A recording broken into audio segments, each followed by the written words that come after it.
Some of these movie takes are gonna get me in trouble.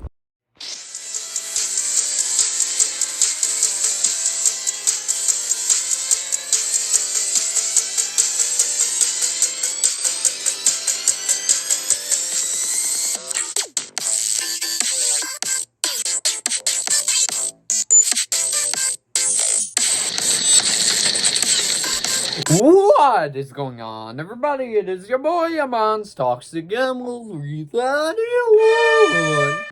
Back at it with another video, and today I'm going to give you guys my top 10 movie hot takes. And if you guys are wondering why I decided to do it today, I don't really have a big busy schedule today, so I went, what the heck, why not give my top 10 movie hot takes? But before we get to the actual beginning of the video itself, guys, don't forget to subscribe if you're new to the channel, because number one, it's absolutely free. Number two, we're on the road to 400 subscribers, just 25 away now.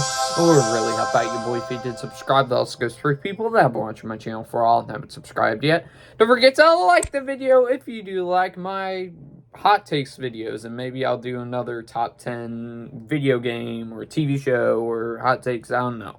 Also do feel free to comment your hot takes down below of movies, and maybe I was thinking about maybe reacting to them in a future video, maybe, and see if I agree with them or I don't agree with them. Or also just comment down below if you agree with my hot takes or not.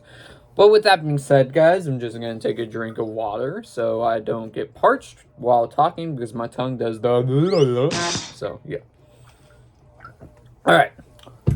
So, I have it arranged from probably, like, my least favorite the least hottest of takes to the hottest of takes on my channel.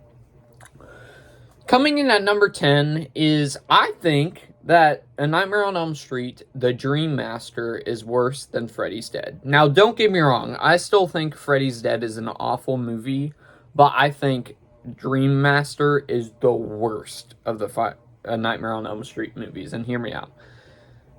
Why I don't necessarily like it at all much, really, is it undoes the Victory of the Past movie just for a cash grab, where Nancy sacrifices herself for the Dream Warriors and kills Freddy, and that would have been arguably a perfect ending for this franchise, but they decided to keep going, and they did this, killing off all the Dream Warriors, undid Nancy's sacrifice from the last movie, and the kills aren't that memorable. The only two I really remember is where Freddy kisses that one girl and sucks the life out of her. I think that's a terrible kill. And also the bug kill, which I just think is gross, and it's not really that memorable. And I just don't like this movie, and it was unnecessary. And it also recast the girl from the last movie for some reason. And doesn't matter because she ends up getting killed off anyway. So that is number 10. Coming in at number 9, I think the Percy Jackson movies are fine. Okay. Now hear me out. I did not grow up reading the books. I'm not a really huge book reader. I will admit this right now. The books are definitely way more better than the Percy Jackson movies. But I think they're fine for what they are. It might just be because I grew up with the movies first instead of the books. I know, but I don't think they're as terrible as everyone puts them out to be. They're definitely not accurate to the books at all. If you took the Percy Jackson name out of the whole entire movie and, like, all the characters and stuff, I think it's still a fine movie. But, yeah, I can somewhat understand why Percy Jackson readers of the books hate this movie. And I just grew up with it, and I think they're fine. Number 8. I don't know if this is actually a hot take or not, but I prefer the Texas Chainsaw Massacre 2003 reboot to the original. And hear me out. I still think the Texas Chainsaw Massacre original is great. I just think this one improves in so many different ways. I think the survivors are way more likable than the last movie, because the last movie, I feel as if the last person just got lucky and survived. I think it has more disturb factor than the original one does. I think it still does have disturb factor, but it's kind of funny and during some certain scenes looking back at it now. But I think this definitely the 2003 reboot improves on the disturbingness. The kills are way more better, even though some are off screen. I think it's way more gorier. Um, and has a bunch of other memorable characters in the family too, especially the sheriff. Ooh, some might even argue he's more intimidating and scary than Leatherface, and I'm there with you because he is a very terrifying sheriff, and I would not want him running my neighborhood, that's for sure. Coming in at number 7 is Split. Is my favorite M. Night Shyamalan movie. I don't know if that's a hot take or not. I just personally thought it was because most people either pick Unbreakable, maybe Signs, The Sixth Sense, and I watched this for the first time about 2 months ago, and I loved it. I think James McAvoy was robbed of an Oscar win, or at least an Oscar nomination, for his performances. I was about to say performance, but he technically plays more than one person in this movie, playing all the different multiple identity disorders in here. I thought he did phenomenal. I think Anya Taylor-Joy is great. I think that it is very suspenseful, and it has a good ending. I think that Glass kind of undid, from what I've heard, even though I haven't seen Glass. Coming in number 6, Rocky is one of my favorite movie characters of all time. That's not the hot take, but I think the favorite movie of mine in his franchise is Rocky Balboa. I know that might shock some people, but I don't know. I think the story of Rocky wanting one last fight and having one last good hurrah, I think that's very compelling in these movies. I still respect the first 2 movies. They're great, and they definitely have a really good opening arc.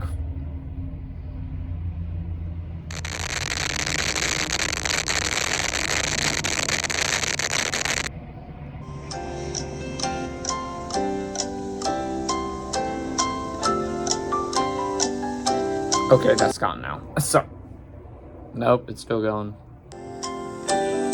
Are you gone now? Okay, it's starting to fade away now. That plane was interrupting my video.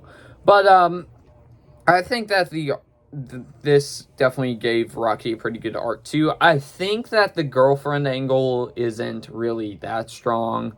I just loved this movie, and it was a big surprise to me. So, Rocky Balboa is my favorite Rocky movie, which might shock some people. But I love the franchise, though. Even though 5 is the weakest, I still think it's a solid Rocky movie. If it was the ender of the franchise, yeah, that is terrible. But, yeah, I still enjoy that. Number 5, probably going into the hottest of takes now. Jack Nicholson is my favorite Joker. I know Heath Ledger's legacy, yes.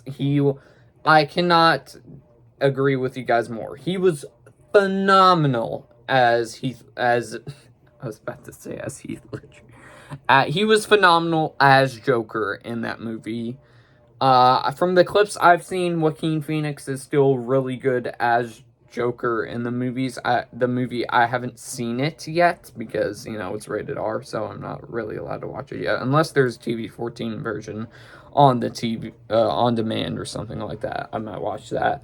But Jack Nicholson, I don't know why. I just think I have this certain nostalgia. I wasn't allowed to watch The Dark Knight when I was a little bit younger because it was a little bit intense, and I definitely understand why I wasn't allowed to watch it, because of how serious, pun intended, how serious Heath Ledger was as the Joker, where he goes, why so serious and stuff.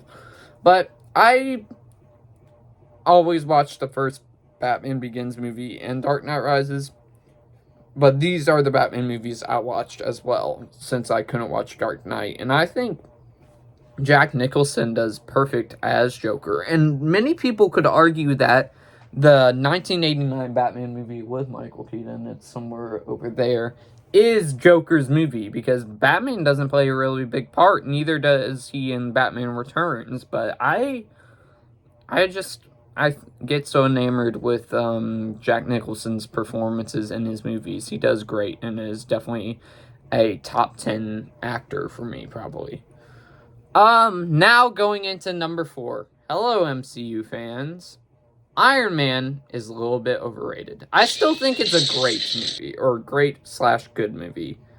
But I personally prefer Iron Man 3 more than this one. Yes, the Mandarin twist is stupid, but this one I always grew up on. I still like it and love it a lot, but I don't see it as one of the best comic book movies of all time. I'm going to be straight up honest with you. I still think it's good and solid, but I don't think it reaches the top 10 of all time level. I think some other movies are definitely deserving of that spot. The first 2 Tobey Maguire Spider-Man movies. I don't know why I just said Maguire like that. Man of Steel, The Batman, Dark Knight definitely got to go up there. And there's so many more I would pick over Iron Man. I'm sorry. But I still think it's good. I just like Iron Man 3 a little bit more. But Iron Man 3 still does have its issues, though. Coming into number 3, this is a hot take where most people would... Well, most people would disagree, but Bird Vengeance is a fun movie. I never understood the hate for it. Maybe I just get a little kick out of this movie. Guilty pleasure. It's probably my number 1 guilty pleasure movie. I just think... Well, to be honest, I watched this when I was a kid and always saw the cover with Brendan Fraser on it. I was like, oh, that's the dude from The Mummy. And I was always interested in watching it, and I saw it was free on demand one day and decided to watch it, and I think it's really funny, and CGI is terrible. Totally agree with you. Totally agree with anybody who thinks it's a terrible movie. But I just never understood how so many people disliked it. And, yeah. Moving on to number 2. Morbius isn't bad. Yes, I said it. I actually enjoy Morbius for what it is. Yes, is it generic? Yes, I'm totally with you there. But it's an hour and 30 minutes. It's a fine movie. It's not great or good, but I never understood the overwhelming amount of hate it got. Because I still think the performances are somewhat decent. I think... I said somewhat, not all of them, okay? I think... Jared Leto does okay as Morbius, and I also thought what's that guy's name? He plays Doctor Who. I forgot what his name was, but he does fine as Milo. I thought he did pretty good. And it's definitely... It's a little bit angering that they took out all the Spider-Man Easter eggs in here, but I still somewhat enjoy it. But those post-credit scenes do suck, though. I'm with everybody there. But coming in at number 1, probably my hottest of takes, Halloween, the original from 1979, I believe, is very overrated. I still think it's a good movie, but I don't see the greatest slasher of all time. I could definitely see greatest slasher of all time during that time period now, but now looking back at it, look at other movies too that have come out. The first Nightmare on Elm Street, Scream, The Thing. What other movies can I think of that are phenomenal? Aliens. Like, and this is the one they all pick because for me, it's very slow. It's very slow to getting to the actual kills. Michael just blurs in the background and then moves bit by bit by bit, and it's just, when are we gonna get the kills? And why is it just him being stalker and that's it, really? And he doesn't get to the killing until the last maybe 30, 45 minutes of the movie. I don't know, but I think it's very overrated. Now, I still think it's good, and I think that you guys gotta be nice to me, okay? Because I like kind of think it's still good. But on the other hand, Jackson Ace, who I watched it with the first time ever, they had not seen it before, and I had not seen it before. We watched it, and they hated it more than I did. They actually think it's a bad movie. I don't think it's a bad movie, but I think it's very overrated. And they also hate Michael Myers as a killer. I still like Michael Myers as a killer, even though I think the first Halloween is severely overrated. But yeah, they have hotter takes than I do. And we have some pretty decent kills in there.